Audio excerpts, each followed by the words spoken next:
The Volvo airbags, the infamous hard to get to top bolt. They either turn after you soak them with PB Blaster for a couple weeks or they don't. A lot of people put them back in without the nut. Probably not a good idea. I talked to a couple Volvo dealers. They said not to do that. I found out if you put a 2.5-inch hole saw through the back floor, you can easily get to that nut and get it off and re-nut it. And then you have an access port for the future. Drilling through here, you just go through the top layer first, get that little pilot bit in there, stick your endoscope through the back hole of the channel. Make sure you're centered in the cross member, and if it looks good, then go ahead and punch through the mat first, pull out the plastic out of the way. You're going to have insulation under that. Check for wires. Move the insulation out of the way by just tucking it up under the mat. That way you're not trying to drill through that and rip insulation out. You want to keep that insulation if you can. Pull the insulation out of the way, then pop through the sheet metal and save your little insert to weld back in. I'm going to show you how to do it on this other side over here, which is harder. Excuse me, which is harder to get to, but it'll be fun. A lot of people blast holes through the back of here with a cutting torch. I believe that's pretty structural, so I don't want to do that. I'm going to show you how I did it with the hole saw and how to measure it out. So on the other side, I shot 15.5 inches from this trim over, and then 2.5 inches out for my pilot bit. And it came out to 1.25 inches for the edge of the cutting disc, being about right there. Using a 2.5-inch bimetal hole saw. These are the parts you need. I decided to do new 90s. That's the part number for the 1/4 by 1/4. Receives a 1/4 inch quick connect push-in airline, and then 1/4 inch threaded male goes into the bottom of these Volvo bags. It's Volvo bags, part number 21165207.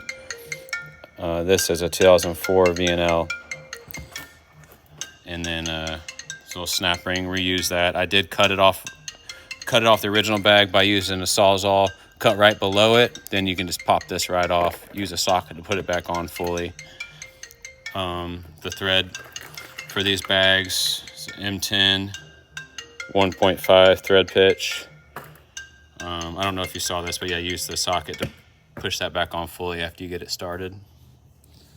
Usually the way to get these things to start coming off without having to do what I'm doing, to try it first to see if the nut's going to turn, cut the bag in half, then you can grab that aluminum area with the bump stop and grab that with a pipe wrench, try to turn it, and usually those damn welds will break.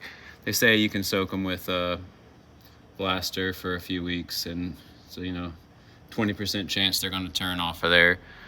These just spin, and I've tried to tack weld them through the back of that channel with the MIG welder, solid core wire, and it's just not clean enough in there to take a weld. It's welding, but it's not holding the nut still. So we're going to pop this open. I'll show you what it looks like.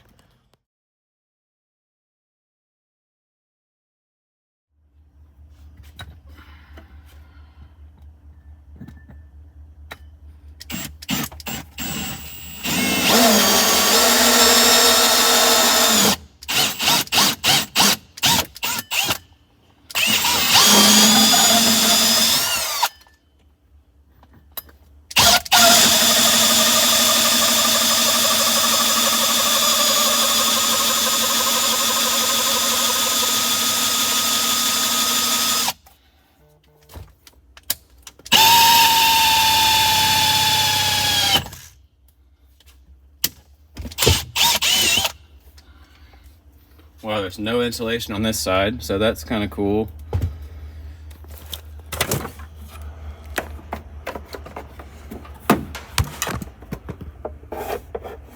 I'm gonna stick my endoscope through the back area, make sure that I'm penetrating into the middle of that cross member. just to confirm that.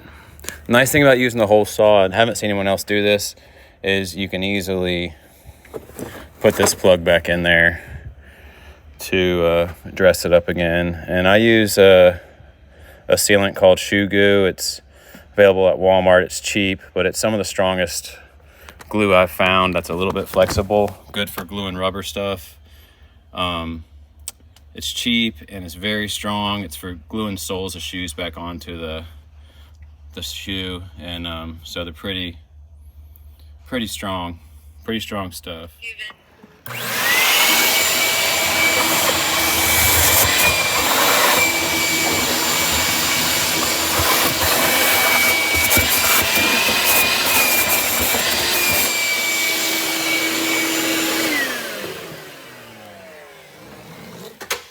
Perfect little replacement. And we'll tack that piece of metal back in there with the old MIG machine. Okay, so I stuck my endoscope in there. Saw where I was centered on the under cab cross member. Let's go ahead and make penetration.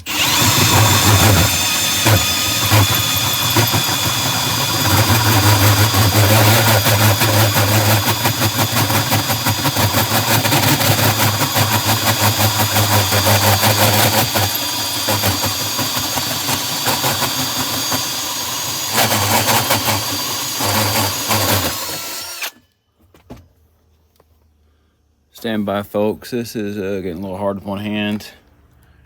Definitely not good at videoing and working. Need to get something better. I'm using my iPad to film this, by the way.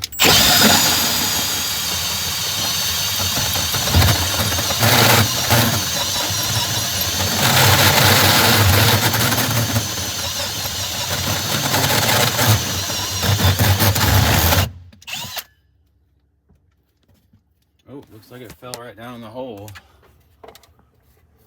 It did.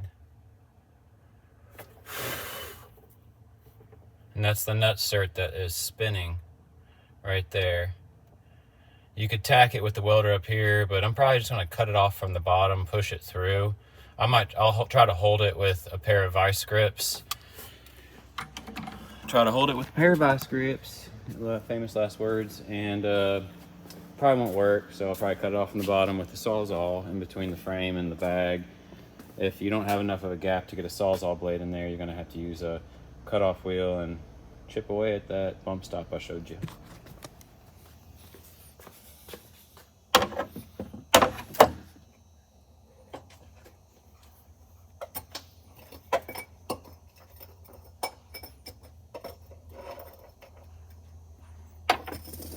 Magnet fishing, one of a funny pastime. To weld this back in, you'll just put a bolt through here, use your ground to hold this in place, and tack away. Just do four little tack holes. Probably don't even need to do that, but I do carry tools in this compartment. And yeah, anyway, this is just a fun truck. Converted it to a single axle. Put two back seats in it with seat belts, and a nice wood table. It gets 15 miles per gallon, going down the highway 15 to 17 at around 55 to 59. Once you kick it up to 70, which is 1400 RPMs, she's down to around 11, but really fuel efficient for the size truck. It's only 14,000 pounds. It's not heavy, but you know, for having a 15 liter, 550 horsepower motor, that's pretty good. It's pretty good. Bought it from a guy that was in the Marines. God bless y'all. Thank you. I am not in the military, but I got a lot of respect for the military guys. Got a lot of lights on it, but it's a good little truck, man. These Volvos are cheap because they're got steel bodies and sometimes they're hard to work on. But I think for the money you spend on them, they're fantastic trucks. Got air ride front axle, air ride rear, 40K axle, air ride cab, air ride seats. Rides like a Cadillac. AC in these things is really good. Pretty simple air conditioning system. But anyway, good truck, man. 240 gallons of fuel. So if I got to fuel my boat, fill these up, take it home, pump out of these tanks. I can put 200 gallons on my boat just by sitting in the driveway. I love heavy equipment. I wanted to get a Peterbilt 379, obviously, with the 3406 6NZ or a C15, but those trucks are just 60 to 120,000 for one that's got 2.5 million miles on it. You know, this truck was 10 grand. Got a good motor. It's not a Caterpillar, but it's an ISX 15. It's got 28,000 hours, 920,000 miles. Got perfect oil analysis reports. 2004, so all it has was the EGR valve. That fell off. After that fell off, the fuel mileage increased by about 2 miles per gallon. Highly recommend that if you're not running on road. If you're running off-road only, obviously the government would have a problem with it if you were driving it on the roads. This is a 1997 FL70 toter home, not 93,000 miles. Heard front bumper, sweet ride as well. I'll show y'all some of my stuff throughout the course of some videos. Got a lot of cool old toys. But yeah, let's get started on this project. These would be the vice grips that would work good for this job because they're long enough to reach. It's really not a deep hole. I'm touching the nut right here. So, you know, 2.5, 3 inches is all you need to get to the bottom of it. Just feel around a little bit.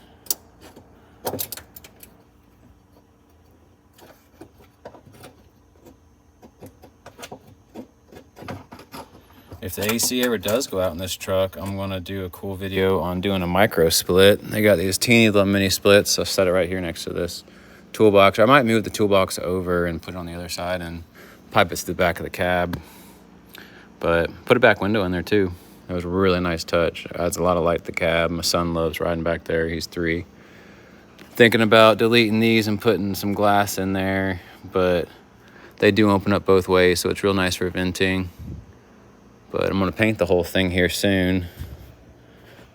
You can see it's got a different color hood on it. So I'm going to do this original color, which is Bahama blue. Yeah, Bahama blue. Great color. Cool thing, this CarPlay hooks to my factory radio with Bluetooth. So you got CarPlay like all the new vehicles. And we'll look at your maps, and you got a dash cam on that too. A little 10-speed Eaton. It's dark in here right now. I got the battery disconnect off because I've been doing some welding. I got some wireless tire sensors. Those are fantastic. Couple backup cameras. You know, got 2 inches of free travel on that clutch. Always want to make sure you got that.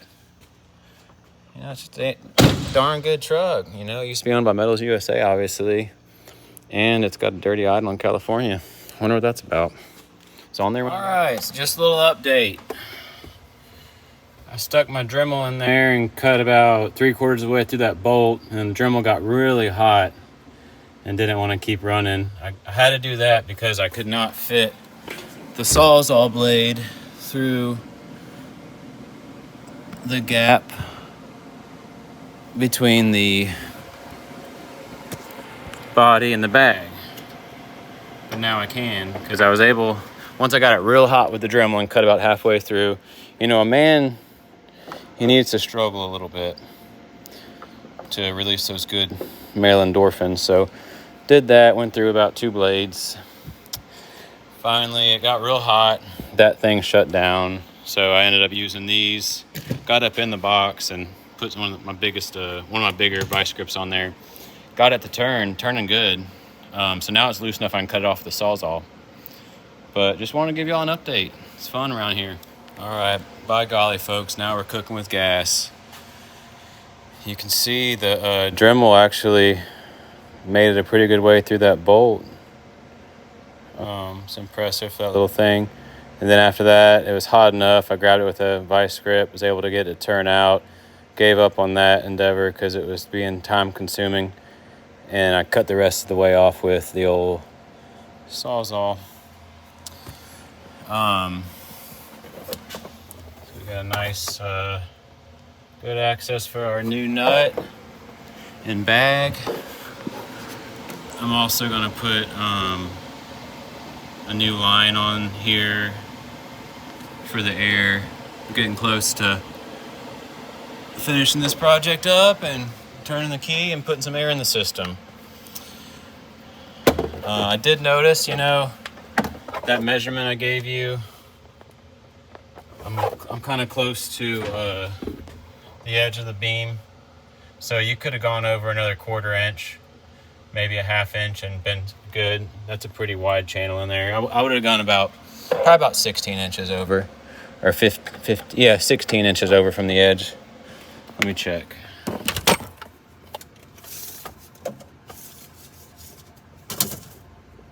Yeah, 16 inches, you would have been right on the money. So whatever I said earlier in the video, do 16. But still 2.5 back from the wall. Seemed like a pretty good spacing. To pull the airlines off, I like to use 5/16. Works really good to compress the ring on the push connect. It's back there on the leveling valve. So I'm gonna go do that real quick, pull that line out. Well shoot, let's just put the new bag in.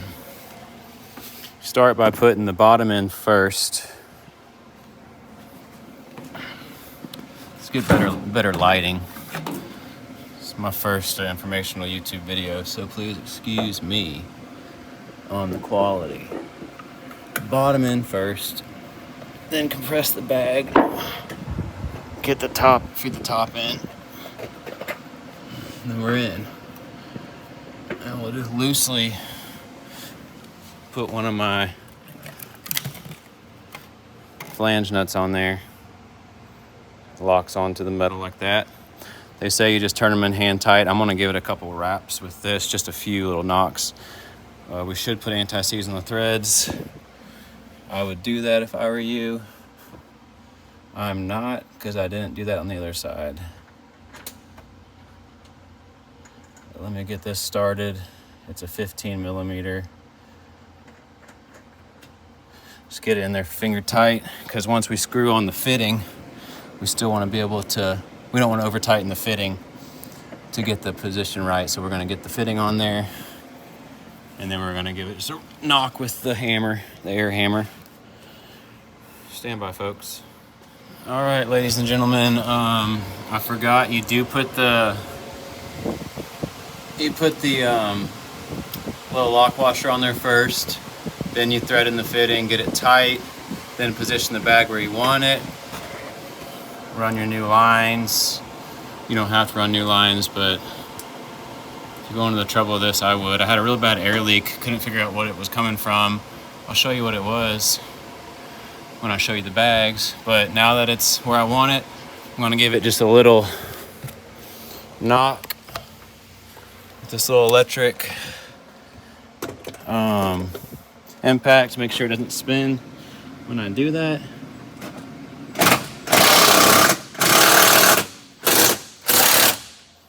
And we are set. Now this is my theory. These bags were dry rotted to heck. They're 22 years old. This is the other side. When I cut it open, I realized there's a pretty good fracture in the bump stop. So I'm thinking that was leaking air, possibly out around the bag seal or through this corrosion. I don't see any visible holes, but it's kind of a guessing game with this stuff. You know what I'm saying? Gotta just try it and error it. Trial or error. I was trying to say trial it or error it. Anyway, looks good. I'm gonna test it out, fill it with air, and then tack weld this back in and glue this in, and I'll show you the finished product.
Well, folks, I think we got it. I'm gonna let her pop off at 120, shut her down, and listen for leaks. If I find anything interesting, I'll show it to you.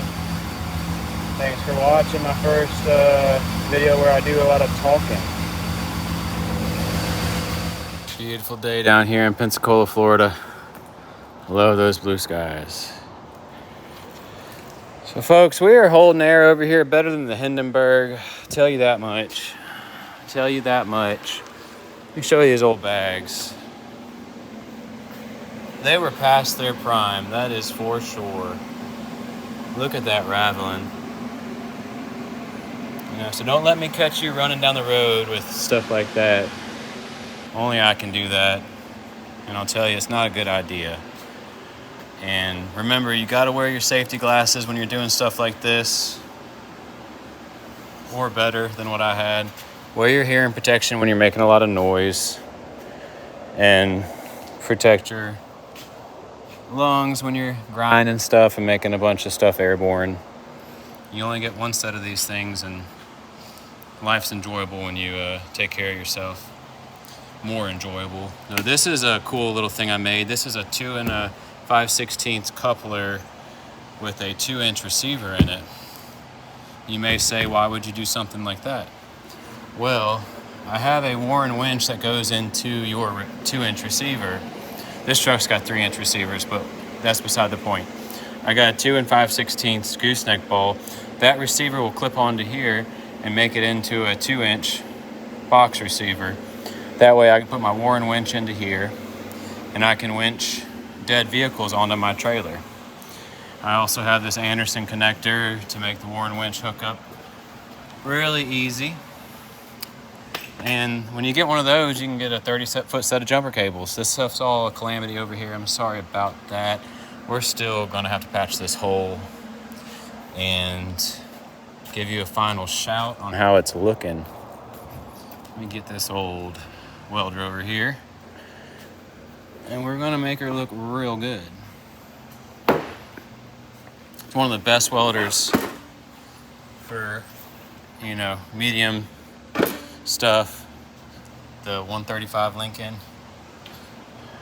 It fused this stuff together really nice. My friend Adam did most of the welding on this, but he's a professional, and I did those inner welds with him standing over my head, making me better. Making me a better person, you know what I'm saying? But we had real good heat sink imaging on this, just from like the metal changing color. So it's real good. That's his initials right there, Adam Wilkerson, Pensacola, Florida welder.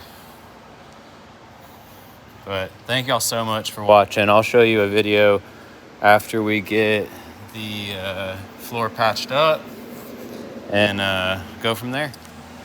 Now this is the best way I've found to put this back in. Weld a nut to the back side so you can thread this off after it's welded. And this also serves as your ground.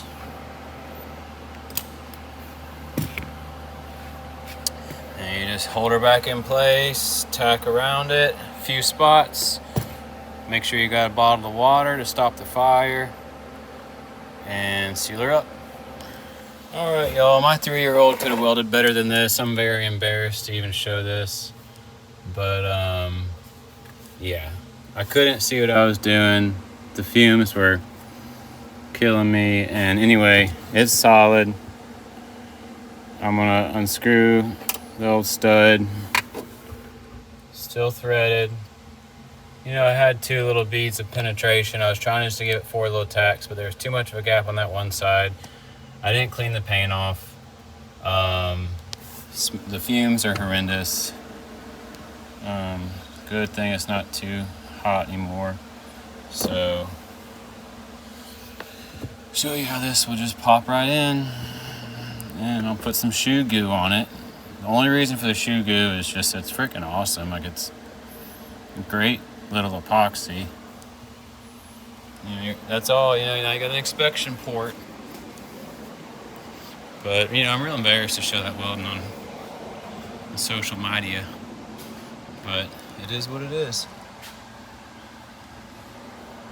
But this one sealed up real nice.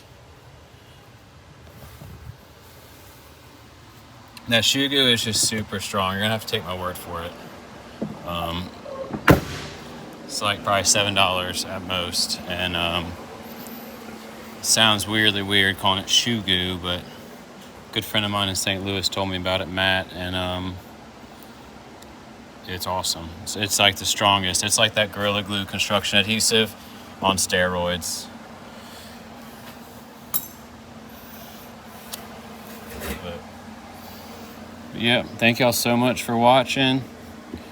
Just seal this bad boy in now. If there was any extra space, like the other one had insulation and it was a little soft, so I cut a section of this plastic out and put that under the other one, just to give it a little more height because it wasn't sitting flush. But as long as I can find the exact spot this piece came out of, it'll lay down real good. Well, thank y'all so much.